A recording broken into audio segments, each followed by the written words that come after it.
Barnaby Rudge, A Tale of the Riots of '80, by Charles Dickens. Chapter 20. The proud consciousness of her trust, and the great importance she derived from it, might have advertised it to all the house if she had had to run the gauntlet of its inhabitants. But as Dolly had played in every dull room and passage many and many a time when a child, and had ever since been the humble friend of Miss Haredale, whose foster sister she was as free of the building as a young lady herself. So, using no greater precaution than holding her breath and walking on tiptoe as she passed the library door, she went straight to Emma's room as a privileged visitor. It was the liveliest room in the building. The chamber was sombre like the rest for the matter of that, but the presence of youth and beauty would make a prison cheerful, saving, alas, that confinement withers them, and lend some charms of their own to the gloomiest scene. Birds, flowers, books, drawing, music, and 100 such graceful tokens of feminine loves and cares filled it with more of life and human sympathy than the whole house besides seemed made to hold. There was heart in the room, and who that has a heart ever fails to recognise the silent presence of another? Dolly had one, undoubtedly, and it was not a tough one either. Though there was a little mist of coquettishness about it, such as sometimes surrounds that sun of life in its morning, and slightly dims its lustre. Thus, when Emma rose to greet her, and kissing her affectionately on the cheek, told her in her quiet way that she had been very unhappy, the tears stood in Dolly's eyes, and she felt more sorry than she could tell. But next moment she happened to raise them to the glass, and really there was something there so exceedingly agreeable that as she sighed she smiled and felt surprisingly consoled. "I have heard about it, miss," said Dolly, "and it's very sad indeed, but when things are at the worst they are sure to mend." "But are you sure they are at the worst?" asked Emma with a smile. "Why, I don't see how they can very well be more unpromising than they are. I really don't," said Dolly, "and I bring something to begin with." "Not from Edward?" Dolly nodded and smiled, and feeling in her pockets — there were pockets in those days — with an affectation of not being able to find what she wanted, which greatly enhanced her importance, at length produced the letter. As Emma hastily broke the seal and became absorbed in its contents, Dolly's eyes, by one of those strange accidents for which there is no accounting, wandered to the glass again. She could not help wondering whether the coachmaker suffered very much, and quite pitied the poor man. It was a long letter, a very long letter, written close on all 4 sides of the sheet of paper, and crossed afterwards, but it was not a consolatory letter, for as Emma read it, she stopped from time to time to put her handkerchief to her eyes. To be sure, Dolly marvelled greatly to see her in so much distress, for to her thinking, a love affair ought to be one of the best jokes, and the slyest, merriest kind of thing in life. But she set it down in her own mind that all this came from Miss Haredale's being so constant, and that if she would only take on with some other young gentleman, just in the most innocent way possible, to keep her first lover up to the mark, she would find herself inexpressibly comforted. "I am sure that's what I should do if it was me," thought Dolly. "To make one's sweetheart miserable is well enough and quite right, but to be made miserable oneself is a little too much." However, it wouldn't do to say so, and therefore she sat looking on in silence. She needed a pretty considerable stretch of patience, for when the long letter had been read once all through, it was read again, and when it had been read twice all through, it was read again. During this tedious process Dolly beguiled the time in the most improving manner that occurred to her, by curling her hair on her fingers, with the aid of the looking-glass before mentioned, and giving it some killing twists. Everything has an end. Even young ladies in love cannot read their letters for ever.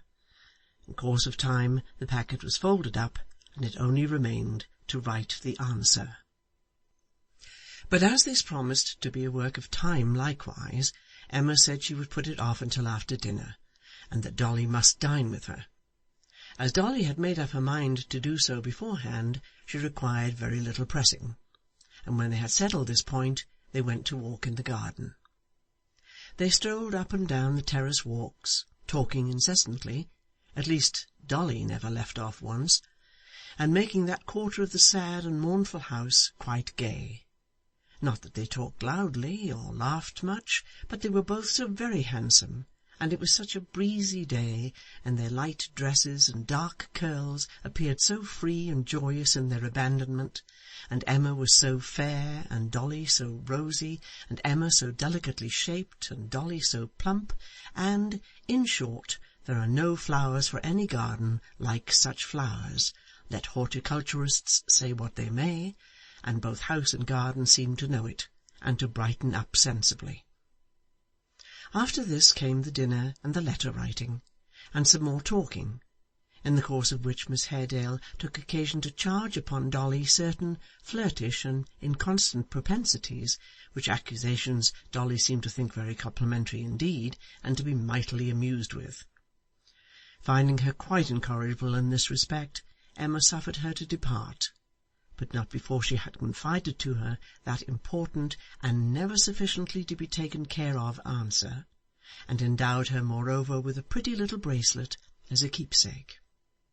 Having clasped it on her arm, and again advised her half in jest and half in earnest to amend her roguish ways, for she knew she was fond of Joe at heart, which Dolly stoutly denied, with a great many haughty protestations that she hoped she could do better than that indeed, and so forth, she bade her farewell, and after calling her back to give her more supplementary messages for Edward than anybody with tenfold the gravity of Dolly Varden could be reasonably expected to remember, at length dismissed her.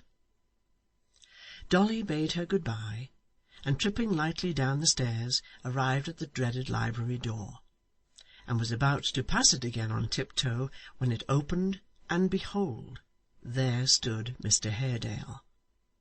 Now, Dolly had from her childhood associated with this gentleman the idea of something grim and ghostly, and being at the moment conscience-stricken besides, the sight of him threw her into such a flurry that she could neither acknowledge his presence nor run away, so she gave a great start, and then with downcast eyes stood still and trembled.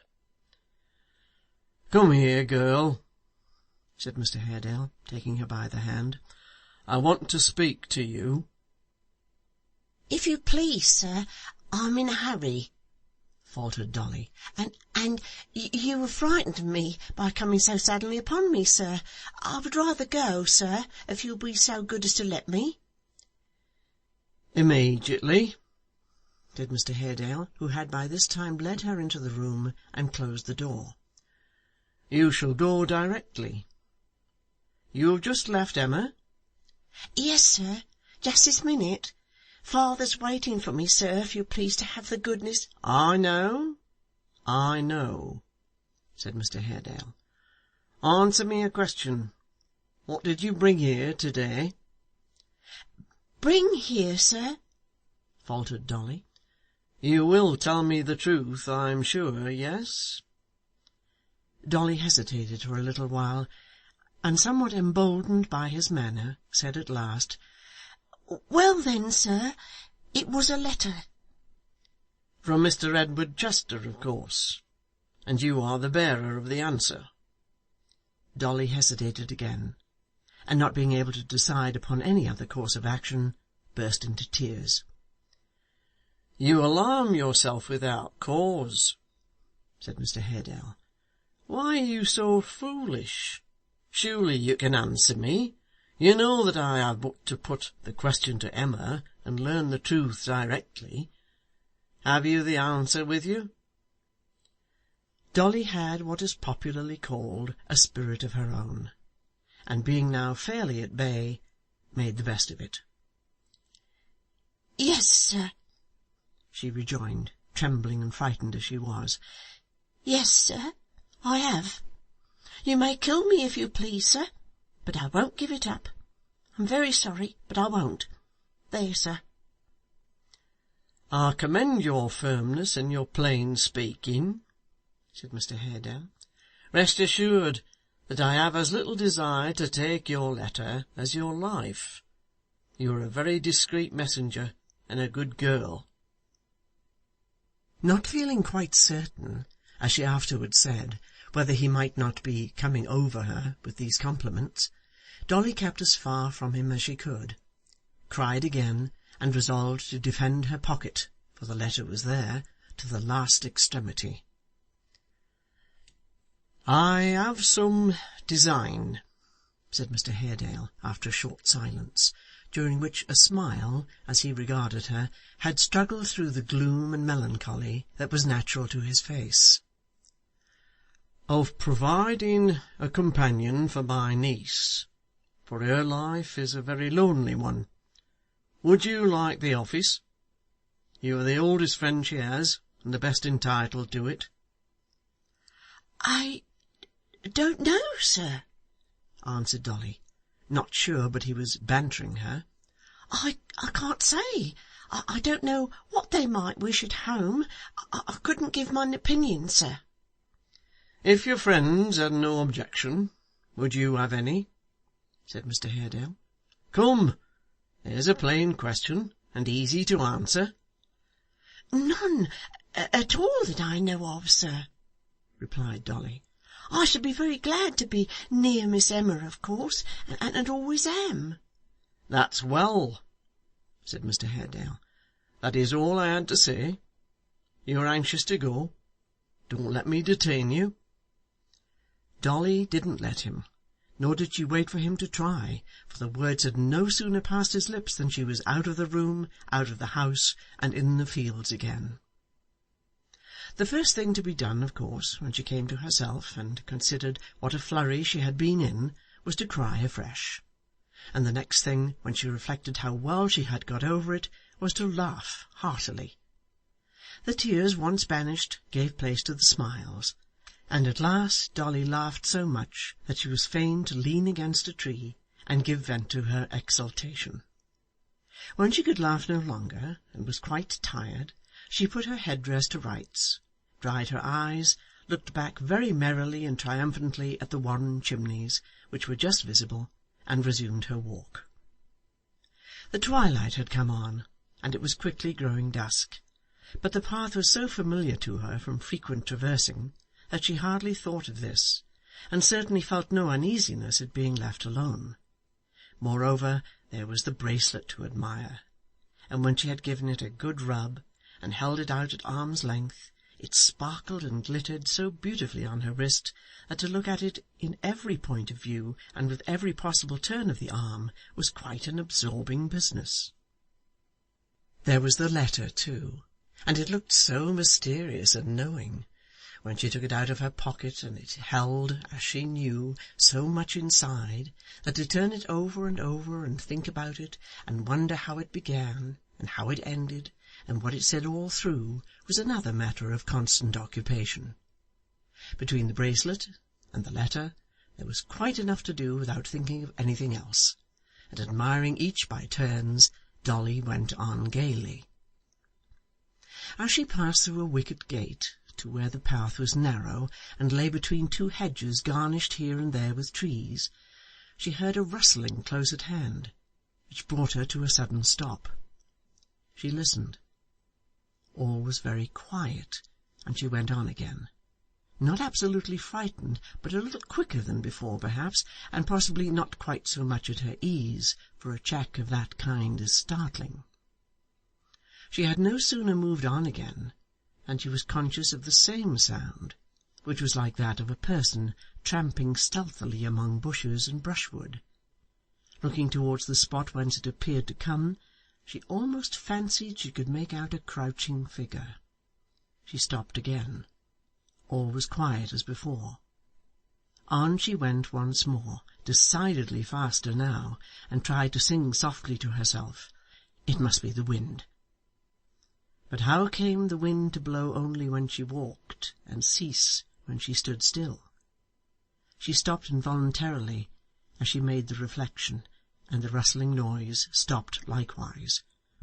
She was really frightened now, and was yet hesitating what to do, when the bushes crackled and snapped, and a man came plunging through them close before her.